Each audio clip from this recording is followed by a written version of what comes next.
Hello everyone. तो पहले की क्लास में हमने देखा इसके एडवांटेजेस क्या क्या हैं, डेलीगेशन ऑफ अथॉरिटी के क्या क्या बैरियर्स आते हैं अथॉरिटी डेलीगेट करने के लिए, और क्या सजेशंस होना चाहिए उसको इम्प्रूव करने के लिए, क्या डेलीगेशन अच्छे से हो सके अथॉरिटीज़ का। जो डेलीगेशन होता है वो सुपीरियर्स जो है वो अपने सबऑर्डिनेट्स को डेलीगेट करते हैं अथॉरिटी, ताकि काम को और अच्छे ढंग से इफेक्टिवली किया जा सके और अपने ब्रांचेस को एक्सपैंड किया जा सके। बहुत सारे एडवांटेजेस हमने देखे। इसके कुछ प्रिंसिपल्स भी हैं, कुछ प्रिंसिपल्स हैं फॉर इफेक्टिव डेलीगेशन। कौन कौन से प्रिंसिपल्स हैं? तो पहला प्रिंसिपल है principle of reward. Principle of reward मतलब जब कोई सबऑर्डिनेट्स को डेलीगेट किया जाता है अथॉरिटी और वो अच्छे ढंग से काम करते हैं तो उनको रिवॉर्ड भी करना चाहिए। ये रिवॉर्ड जो है वो मोटिवेट करना चाहिए, मॉनेटरी टर्म से रिवॉर्ड करना चाहिए और नॉन मॉनेटरी टर्म्स में भी उनको मोटिवेट कर सकते हैं। तो रिवॉर्ड उनको मिलना चाहिए। ये एक प्रिंसिपल है ऑफ डेलीगेशन ऑफ अथॉरिटी। जब तक रिवॉर्ड नहीं मिलेगा उनको काम का तो वो मोटिवेट नहीं होंगे आगे अपने काम को करने के लिए, अपना दायित्व को समझने के लिए, अपनी रिस्पॉन्सिबिलिटी को उठाने के लिए वो आगे अच्छे से मोटिवेट नहीं होंगे अगर उनको रिवॉर्ड नहीं मिलता है। तो ये इसीलिए इसका एक पहला प्रिंसिपल है प्रिंसिपल ऑफ रिवॉर्ड। दूसरा है principle of effective control.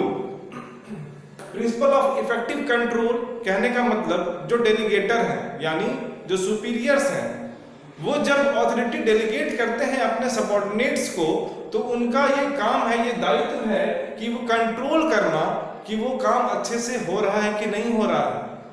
Control करने में सब कुछ आ जाता है। कंट्रोल करने में हम लोग देख चुके हैं पहले भी जो फंक्शंस ऑफ मैनेजमेंट है तो उसमें एक फंक्शंस कंट्रोल भी है। तो कंट्रोल इफेक्टिव कंट्रोल होगा तभी जाकर के जो डेलीगेट्स हैं, जो डेलीगेटर हैं वो डेलीगेटी को, या डेलीगेटी का मतलब सबऑर्डिनेट्स, डेलीगेटर का मतलब जो सुपीरियर्स हैं जो डेलीगेट कर रहे हैं अथॉरिटी को, और जो डेलीगेटी अथॉरिटी ले रहा है, जिम्मेदारी ले रहा है, उसके ऊपर नजर बनाए रखने कि काम अच्छे ढंग से हो रहा है कि नहीं हो रहा है और उनको मोटिवेट करते रहने। तीसरा है principle of competence. Principle of competence का मतलब हुआ वैसे ही कॉम्पिटेंट आदमी को काम देना चाहिए, एम्प्लॉय को काम देना चाहिए जो पर्टिकुलर वर्क को करने में सक्षम है। जैसे बहुत सारे डिपार्टमेंट्स होते हैं किसी कंपनी में, हम पहले ही बताया, अकाउंट्स डिपार्टमेंट है, एचआर डिपार्टमेंट है, आईटी डिपार्टमेंट, प्रोडक्शन डिपार्टमेंट, बहुत सारे डिपार्टमेंट्स होते हैं। तो वो पर्टिकुलर काम को करने के लिए कॉम्पिटेंट है कि नहीं है। कॉम्पिटेंट यानी कि उसको उस काम के लिए ट्रेनिंग मिला है कि नहीं है, उस काम को वो अच्छे ढंग से कर सकता है कि नहीं कर सकता है। ऐसे ही एम्प्लॉय को वो पर्टिकुलर काम देना चाहिए। जो अकाउंटेंट का काम करता है उसको अकाउंटेंट का ही काम देना चाहिए, जो प्रोडक्शन का ट्रेनिंग लेकर के आया है उसको प्रोडक्शन का काम देना चाहिए। ऐसा नहीं कि प्रोडक्शन मैनेजर्स को अकाउंटेंट का काम दे दें, ह्यूमन रिसोर्स डिपार्टमेंट को हम प्रोडक्शन का काम दे दें, तो ये कॉम्पिटेंसी वहां पे नहीं होगा। तो कॉम्पिटेंट आदमी को ही अथॉरिटी देना चाहिए। तो ये भी इसका एक प्रिंसिपल है। चौथा है delegation bye results. Principle of delegation bye results. सिर्फ अथॉरिटी दे देना ही ये डेलीगेशन ऑफ अथॉरिटी नहीं है। सिर्फ अथॉरिटी दूसरे को दे दिए सिर्फ यही डेलीगेशन नहीं है, बल्कि जो ऑब्जेक्टिव है, जो उद्देश्य है ऑर्गेनाइजेशन का, एक प्रॉपर एक जो रिजल्ट है उनको ये रिजल्ट चाहिए, वो रिजल्ट भी देखने का काम है। जो डेलीगेटर हैं, जो डेलीगेट कर रहे हैं डेलीगेटीज को अथॉरिटी, उनका ये देखने का काम है कि प्रॉपर रिजल्ट्स वो अचीव हो रहा है कि नहीं हो रहा है। अगर प्रॉपर रिजल्ट अचीव नहीं होगा तो इसका मतलब वो डेलीगेशन ऑफ अथॉरिटी वहां फेल हो जाएगा। इसीलिए डेलीगेशन ऑफ अथॉरिटी तभी होगा जब वो रिजल्ट्स अचीव कर लेते हैं। तो ये भी इसका एक प्रिंसिपल है। नेक्स्ट प्रिंसिपल है प्रिंसिपल ऑफ एडिक्वेट कम्युनिकेशन। तो जो कम्युनिकेशन होता है ऑर्गेनाइजेशन में, अपवर्ड और डाउनवर्ड कम्युनिकेशन। अपवर्ड कम्युनिकेशन यानी सबऑर्डिनेट्स जो कम्युनिकेट करते हैं अपने सुपीरियर्स से, और डाउनवर्ड कम्युनिकेशन यानी सुपीरियर्स जो कम्युनिकेट करते हैं अपने सबऑर्डिनेट्स से। यहाँ पे सुपीरियर्स और सबऑर्डिनेट्स के कहने का मतलब है जो तीन भाग में डिवाइडेड है, तीन लेवल्स में डिवाइड है ऑर्गेनाइजेशन। हायर लेवल यानी कॉर्पोरेट लेवल, उसके बाद जो लेवल है वो है मिडिल लेवल, उसको हम लोग बिजनेस लेवल ही बोलते हैं। तीसरा जो लोअर लेवल है उसको फंक्शनल लेवल ही बोलते हैं। तो ऊपर ऊपर के लेवल यानी कि टॉप एग्जीक्यूटिव्स, कॉर्पोरेट लेवल के लोग जो कम्युनिकेट करेंगे अपने नीचे वाले लेवल यानी मिडिल लेवल के लोगों से, और वो मिडिल लेवल के लोग फिर कम्युनिकेट करेंगे लोअर लेवल के लोगों से यानी फंक्शनल लेवल से, तो फिर वो फंक्शनल लेवल को भी कम्युनिकेट करना है अपने मिडिल लेवल से, और मिडिल लेवल कम्युनिकेट करेंगे टॉप एग्जीक्यूटिव्स से। तो ये कम्युनिकेशन चलता रहना चाहिए। जब डेलीगेट किया गया है अथॉरिटी, तो बहुत सारे मन में वहां प्रश्न उठ सकते हैं कि उस काम को कैसे करना है। उस काम को करने के संदर्भ में बहुत सारे क्वेश्चन सबऑर्डिनेट्स के मन में रह सकते हैं, और जब तक प्रॉपर कम्युनिकेशन चैनल नहीं बनेगा तब तक वो डेलीगेट किया हुआ अथॉरिटी कोई काम का नहीं रहेगा। इसलिए ये भी इसका प्रिंसिपल है कि कम्युनिकेशन अच्छा से हो और एडिक्वेट यानी पर्याप्त मात्रा में कम्युनिकेशन हो, ताकि जो भी मन में सवाल है, दुविधा है, वो खत्म हो सके, चाहे वो डेलीगेटर का हो या डेलीगेटी का हो। नेक्स्ट है principle of unity of command. Unity of command ये प्रिंसिपल जो है वो हेनरी फ्योल के द्वारा भी दिया गया है। हेनरी फ्योल का जो 14 प्रिंसिपल्स ऑफ मैनेजमेंट है उसमें उन्होंने बताया यूनिटी ऑफ कमांड के बारे में भी। इसका भी प्रिंसिपल ऑफ डेलीगेशन का unity of command. Unity of command यानी जो कमांड कर रहे हैं वो कोई एक आदमी हो, एक ही बॉस हो।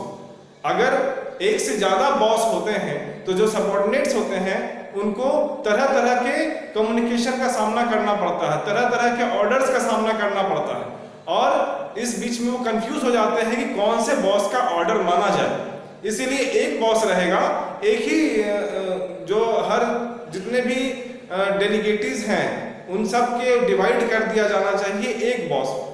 बाकी जो डेलीगेटीज हैं फिर उनका अलग बॉस, बाकी डेलीगेटीज उनका अलग बॉस। ऐसे क्या होगा, एक बॉस जब ऑर्डर देगा अपने एम्प्लॉइज को तो वो काम ढंग से हो पाएगा।